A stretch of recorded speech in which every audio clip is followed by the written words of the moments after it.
The Mummy Returns is an adventure horror sequel. This movie takes place like 8-9 years after the first movie. Not real time, but movie time, where our lovely couple, young Fraser and the librarian, now have a child, a young boy. So the movie starts with our young adventurous family, and they're in this tomb, and they find the bracelet of Anubis. Well, they end up getting home after some quirky shenanigans in the tomb, and the boy puts on the bracelet, which basically links him up with unlocking the Scorpion King, which is a young, hairy Dwayne The Rock Johnson. And this time we're also following Anat Asuna Moon, resurrected in real time, though her spirit is still in the underworld. She uses her kind of knowledge and like memories that she does have to somehow find Imhotep after we defeated him in the first movie. This fool gets resurrected again, jeez. And they kidnap the boy, and they use the boy and the bracelet to make their way to the Scorpion King. And that's about kind of the gist of it. There's a little bit more to this movie, but I'm not going to go too much into it, as I definitely like the first movie a lot better. Spoilers in my review. So, my review of The Mummy Returns. This movie is still a classic like the first one. Easily a awesome sequel. Nothing too bad about it.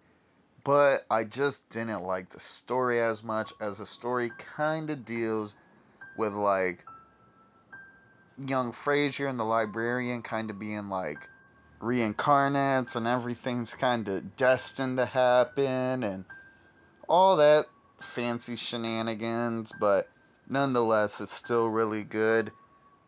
I mean, these movies are just grand movies, adventurous action.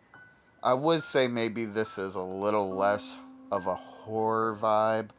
I definitely didn't know if I wanted to do it, because I'm like this.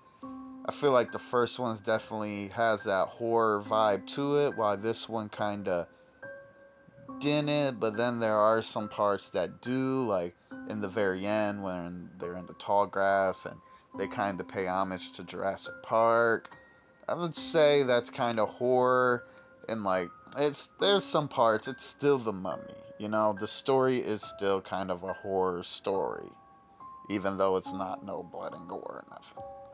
And just like the first one, I mean, it's amazing acting. The CGI was really good, but the Scorpion King was horrible. I mean, unfortunately, like Anubis's army was like super good, but you could tell they put all their effort into that because the Scorpion King was just horrific. What else? I like the comedy in this. I think I like the comedy in this one more than the first one, even though the comedy hits in both of them. It's like pretty good.